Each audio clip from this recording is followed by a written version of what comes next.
Happy Monday out there, folks. This is Darius Dale here to present our macro minute for Monday, May 9th, 2022. Starting with markets, we got stocks down big this morning, commodities down big as well, crypto down bigger, dollar up, global bond yields up, a lot of continuation of what we've seen in terms of the reduction in global liquidity, complicating the growth outlook for the large parts of the global economy. Shifting gears to our market moving headlines this morning. China continues to, officials in China continue to warn of a complicated and grave situation, not just with respect to employment, as Premier Li Keqiang said this morning, or overnight rather, but he's also there obviously talking about the economy.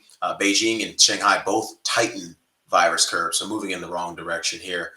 You obviously saw that kind of weigh on the April trade data as well. One thing I'd call out, if you think everything that's happening on your screens this morning is just about China tightening China tightening COVID curves, think again. Shanghai Composite is actually up very small, but actually up 0.1% day over day to down 8% month over month. So it's obviously more than just the lockdowns. G7 leaders pledged to ban Russian oil imports, as Hungary frustrates the EU's plan for a bloc-wide embargo.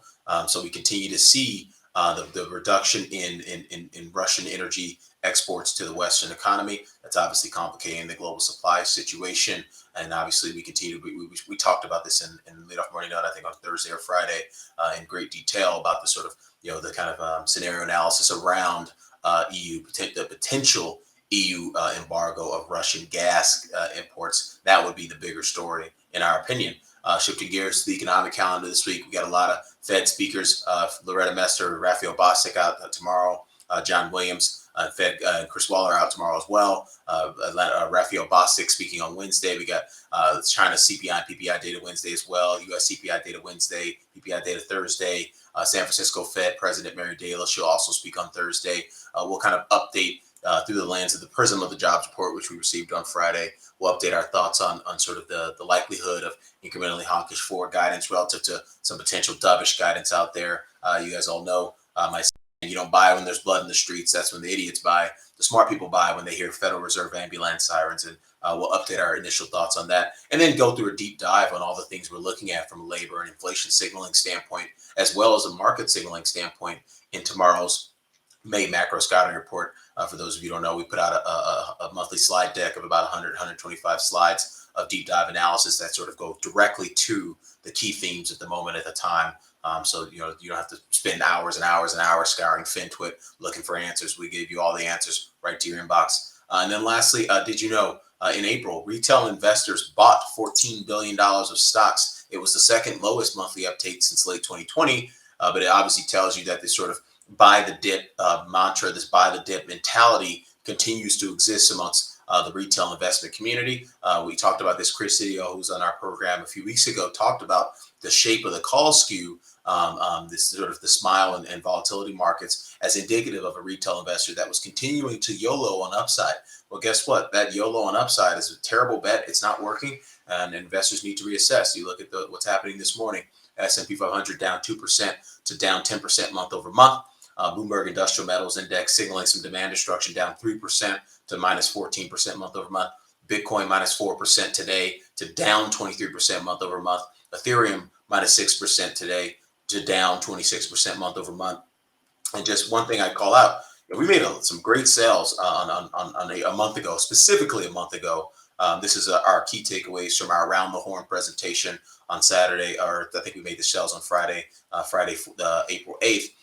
And then we said, hey, look, our dispersion analysis is flagging aggressive inflows into defensive sectors and style factors, which triggers our rolling stop risk, get the out of dodge signal, with asset markets inappropriately pricing in reflation at the current juncture. We believe this is a good spot to raise cash, lower gross exposure, and or tighten net exposure.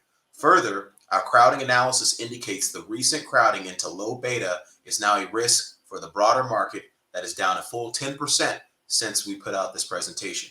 And so again, it's not just about understanding where we are from the medium term. It's about having the right tools and the right process and the right people to help you guide through these very, very kind of uncertain times, very volatile times. And so those are two phenomenal sales. We sold our Bitcoin for a flat gain, sold our Ethereum for 8% gain, and then they're down, obviously, kind of 20 to 30% from there. So not taking a victory lap, just kind of reiterating exactly what we're seeing from a process-driven perspective that is continues to be separate and apart from what a lot of investors are seeing out there. So we appreciate you tuning into the program and allowing us to contribute to your investment journey throughout these very uncertain times. Getting into our volatility adjusted momentum signal and positions and sorry, probable range processes. Sorry, my apologies there. But the U.S. dollar index continues to be bullish from the perspective of our VAM signal. You got minus 2.1% of downside versus 0.9% of upside in its probable range. Gold neutral VAMs minus 0.9% of downside versus 5.4% of upside in its probable range. Good sale there recently. 10-year nominal treasury yield bullish VAMs minus 37 basis points of downside versus 11 basis points of upside. I was just talking to one of my partners today this morning. It's like, what's the difference between a 319 yield on the 10-year treasury and a 419 yield? Nothing. There's nothing. There's no difference. And so we continue to see this tightening of financial conditions brought on by some aggressive forward guidance by the Federal Reserve.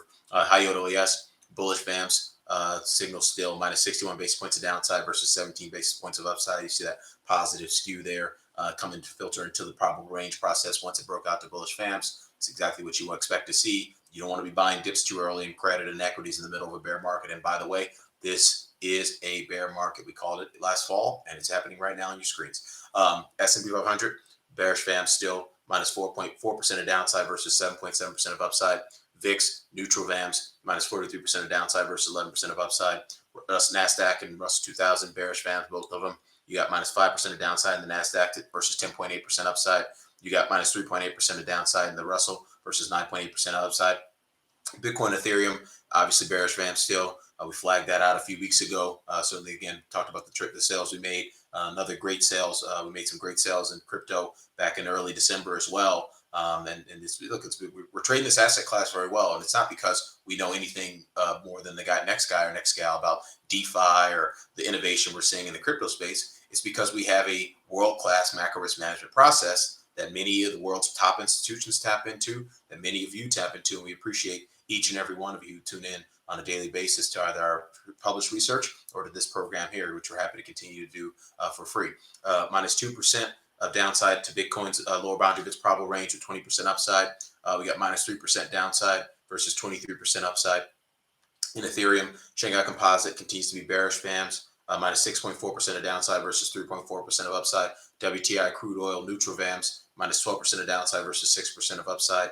And then lastly, ag neutral VAMs, you got minus 1.3% of downside versus 4.8% of upside. And then industrial metals, I mean, this thing's on its way to being bearish VAMs. I can guarantee you just need some more time for the smoothing mechanisms in our system to actually confirm that. But I mean, you look at this trend, we are now breaking a multi-year trend off the lows of the COVID crisis, and it's telling you that the global economic outlook is very much starting to deteriorate. We're very much starting to see some demand destruction in the industrial metal complex, which again is the most economically sensitive area, the most price elastic area of the commodity market. Got minus 5. Or sorry, is that the lower boundary? It's exhausted beyond the lower boundary of probable range of 15.1% upside. I wouldn't be betting on all 15, just given our views on the global liquidity cycle and the global growth cycle. So with that, Darius Dale, for those of you who aren't familiar with some of our lingo, definitely go check out our 42 macro playbook here. Check out our YouTube channel. We got a nice video on the process overall. And then just one thing I'd leave you all with, no matter what path your portfolio, your P&L has taken to get to where it is this morning, today is the best day ever to improve your positioning with respect to the growth cycle, with respect to the inflation cycle, with respect to the liquidity cycle. And you need to kind of balance all those things with how investors are currently positioned for all three. We continue to believe investors aren't appropriately positioned for the growth slowdown. We continue to believe they're adequately positioned for the liquidity cycle.